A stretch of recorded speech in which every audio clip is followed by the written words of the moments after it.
седмица заминавам на море и съм изправена пред голяма дилема, когато се върна, защото ще вземем едно доста важно решение. Само искам да кажа, че този фондютен, когато го нанасям, изглежда страшно жълт. Буквално приличам на морков. Но след като изсъхне, не е чак толкова зле. Цветът започва да се слива с цвета на кожата. Много странно. За първи път такова нещо ми се случва с фондютен.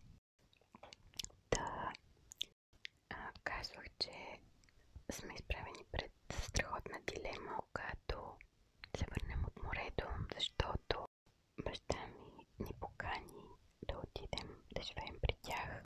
Има една цяла триетажна къща, която е необитаема в момента, няма никой да живее там и просто така се стои. От една страна много се радвам, ще ми е по-спокойно, че сме там. От друга страна се колебая. 50 на 50 съм, както и моят приятел също. Не знам какво ще решим. Плюсовете са много, тъй като няма да плащаме наем. Не знам. За сега нищо не сме решили. Колебаем се. Започвам с червилото, защото не знам къде съм си запиляла очната линия. Ще я оставя за накрая. Другото, което мисля, че на село ще се чувствам доста по-спокойна и като цяло да си излизам навън, да се разхождам. Браво, Христина, сложи си червило и сега. Като цяло мисля, че се чувствам по-спокойна, защото там всички ме познават. Аз обичам вечер да излизам да се разхождам. А тук, понеже сме и на центъра на града, най-различни хора се разхождат. Няколко вечери, дори зимата, ми се е случвало някакви мъже да стоят пред нас на пейката и да ме подикват разни неща. И аз, треперейки, съм бързала да се прибирам към вкъщи. Бързам да отключа входната врата, да си извикам асансьора и да се прибера. Забравих да ви се похваля. Поядисах си косата, както виждате. Няма го вече този ужасен корен тук. Хубав роз се получи този път. Сега ще ме питате с каква боя съм се поядисвала. Боята е турска. Не знам дали съм хвърлила кутийката, сега ще проверя. Не знам къде съм запиляла кутията. Може и да съм я хвърлила, но бяха две бои в една кутия. Миналото лято се поядисвах с първата. Втората, това лято, вместо да купувам друга, но ето това е боята. Бях доста скептично настроена към нея, тъй като изглеждаше доста странно. Не изглеждаше точно като другите бои, които купувам. Преди съм се поядисвала с бои на Сайас и съм останала с впечатлението, че страшно много горят косата, поне моята коса. Много я горят. Започва да пада след това, накъсва се тук. Не знам дали само при мен така се получава или има и други хора, които са така. Сега ще използваме тази очна линия и е водоустойчива. Трябва много да внимавам да не се изцапам някъде, защото трудно ще го изтрия.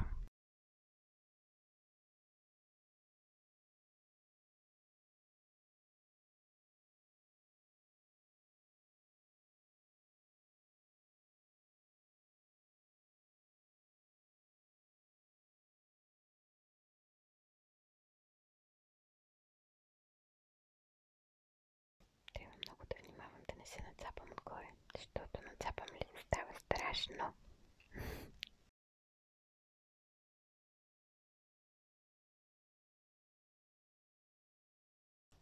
Да ползваме пак клечката.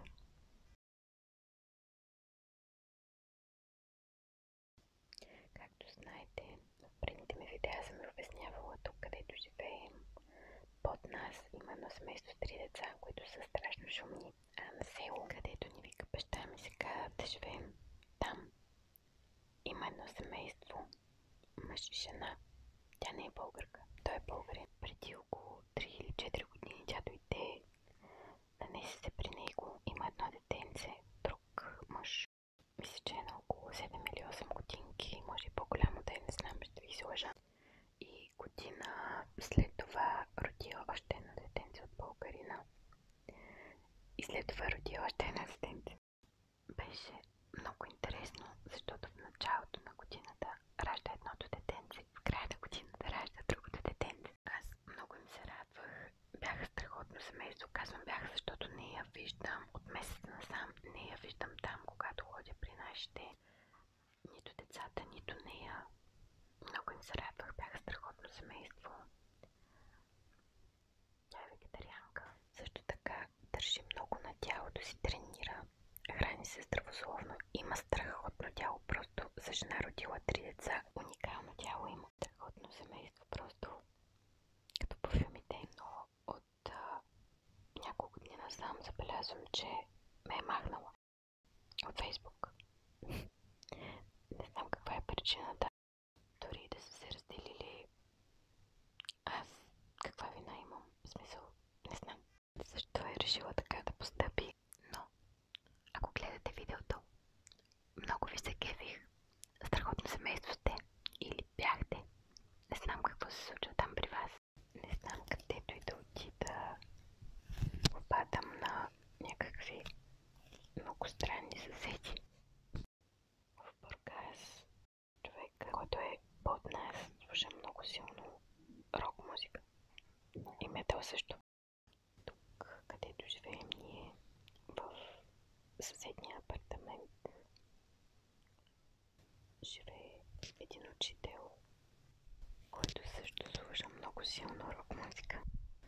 И малко преди да се нанеса аз тук, имаше много проблеми, защото и живущите в блока се оплакваха от много силна музика. Именно от него. Защото тук живеят малко млади, като нас. И всички си мислиха, че тази музика идва от младите. А всъщност не. Идва от учителя. Няколко пъти моят приятел така имаше леки спречквания с него заради силната музика, защото все пак някои хора искат да спят по някое време. Особено лятото идват някакви хора, отиват си, музики се чуват и не е много приятно. Особено когато легнем да спим. Спането се чува страшно много. А пък да ви кажа вчера какво ми се случи. Отворила съм вратата, за да влизат котките насам. И съм задрямала. И не знам поради каква причина се събудих. И виждам една от котките отгоре върху клетката на папагала. И стръпнах направо, сякаш ток ме хвана. Подскочих и котката веднага скочи от клетката долу. И сега имат забрана да влизат тук, защото са опасни за този малък член на семейството. Кошарка на котките купихме, както ви бях споменала. Но все още не сме решили дали има смисъл да тръгнем на толкова път от 200 км, да ги закараме до Бургас и после да ги върнем. Стават едни 400 км път и не смятам, че има смисъл да ги тормозим. И най-вероятно ще ги оставим при майка ми, не знам. Боже, косата ми страшно много се заплита, не знам защо така.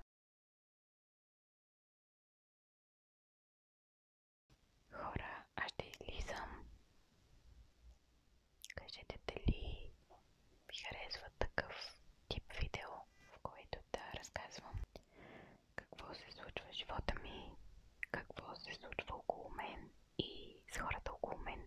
И ще започна да правя малко по-често такива видеа. Съжалявам, ако малко са ми разбъркани темите и просто за първи път правя такова видео. И имам много какво да кажа. И просто скачам от тема в тема и затова се получават